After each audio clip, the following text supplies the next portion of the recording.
আমার জীবনে গুরুত্বপূর্ণ পাঠ হচ্ছে আমার মা, তারপর দ্বিতীয় নারী হচ্ছে আমার বউ, যাকে আমি খুবই ভালোবাসি। আমাদের এই দুষ্টু মিষ্টি ভালোবাসার ভিতরে সবসময় হাসি ঠাট্টা লেগেই থাকে। হে এভরিওয়ান, আসসালামু আলাইকুম, welcome to my new another blog. সবাই কি অবস্থা, কেমন আছেন? আজকের ব্লগটি হলো বউয়ের হাতের পিঠাগুলো নষ্ট করে এবং বউকে কিভাবে রাগানো। মারিয়াকে রাগাতে আমার খুবই ভালো লাগে এবং মারিয়ার রাগের ভিতরে রয়েছে দুষ্টু মিষ্টি ভালোবাসা। আর এই দুষ্টু মিষ্টি ভালোবাসা দুজনের মাঝে ভাগ করে নি এবং দুষ্টুমি করতে করতে একটু বেশি দুষ্টুমি করে ফেললাম। মারিয়ার হাতের পিঠাটা নিয়ে আমি নষ্ট করে ফেললাম এবং মারিয়ার রিয়াকশন দেখে আমি খুবই বুঝলাম যে মারিয়া অনেক কষ্ট পেয়েছে। মারিয়ার রাগার সাথে সাথে আমি বলে দিলাম, বাবু আমি চুপ্পা। মারিয়া আমাকে জিজ্ঞেস করলো এটার মানে কি। আমি বললাম যে এটার মানে আমি নিজেও জানি না, হয়তো আমার দাদার মা। যাই হোক গাইস, আমার বউটা আমার জন্য খুবই কষ্ট করে। এই শীতের সকালে আমার জন্য তাড়াতাড়ি ঘুম থেকে উঠে পিঠা বানাতে বসে গেল। এখন দেখেন একটা মেয়ে তার শ্বশুর বাড়ি এসে কত কাজ না করে। যে মেয়েটা তার বাপের বাড়ি বসে নিজের প্লেটটা ধুয়ে ভাত খায়নি, এখন সেই ছোট্ট মেয়েটি শ্বশুর বাড়ি এসে সম্পূর্ণ সংসারটা নিজের হাতে নিয়েছে এবং সুন্দরভাবে গুছিয়েও রাখে। হয়তো আপনারা বলবেন যে রান্নাঘরটা অগুছালো কেন। যারা যারা মাটির চুলায় রান্না করে তারা সবাই জানে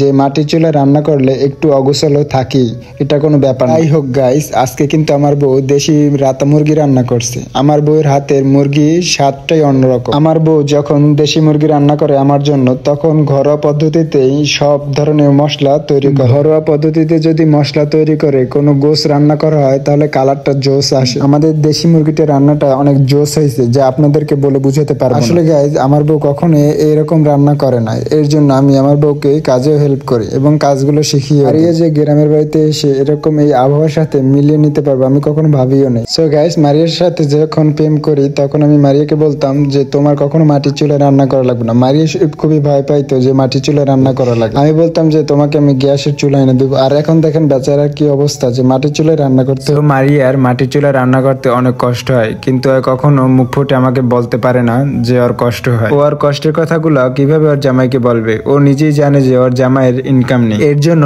মারিয়া নিজের শখের কথাও আমার কাছে শেয়ার করে না। মেয়ে মানেই হচ্ছে সবকিছু স্যাক্রিফাইস করা। তো যাই হোক গাইস, মারিয়ার রান্না বান্নার কাজ শেষ, এখন আসলো আবার পিঠা বানাতে। এখানে এসে মারিয়ার সাথে আমি দুষ্টুমি করে মারিয়াকে পিঠা খাওয়াই দিলাম এবং মারিয়া এতে অনেক খুশি হয়ে গেল। আচ্ছা যাই হোক গাইস, আপনারা কিন্তু যেরকম দেখেন এরকম আসলেই না, আমাদের ভিতরে কিন্তু অনেক দুষ্টু মিষ্টি থাকে। আমরা কিন্তু দুজনে সবসময় দুষ্টুমি করি। আর এখন আমরা ভালোবেসে দুজনকে খাওয়াই দেবো, কিন্তু মারিয়া আমাকে বলে যে তুমি আমাকে রেখে রেখে শুধু একাই। মারিয়া আমাকে বলে যে তুমি একাই খাও, আমাকে অল্প একটু খাওয়াই দাও। আমি মারিয়াকে খাওয়াই দিলাম এবং আমার বউটা অনেক খুশি হলো। আসলে মারিয়ার খুশির জন্য আমি সবকিছু করতে পারি। যে মেয়েটা আমার খুশির জন্য তার দুনিয়ার সবকিছু ত্যাগ করে আমার কাছে চলে আসলো, আমি তার খুশির জন্য সবকিছু করতে পারি। আর গাইস, আমাদের নিত্য নতুন ব্লগগুলো আপনাদের কাছে কেমন লাগে অবশ্যই কমেন্ট করে জানাবেন। আমরা কিন্তু দুষ্টু মিষ্টি ভিডিওগুলো ছাড়ি। আপনাদের কাছে যদি ভালো লাগে অবশ্যই লাইক, কমেন্ট, শেয়ার আর ইউটিউবে সাবস্ক্রাইব করে দেবেন এবং সবসময় পাশে থাকবেন।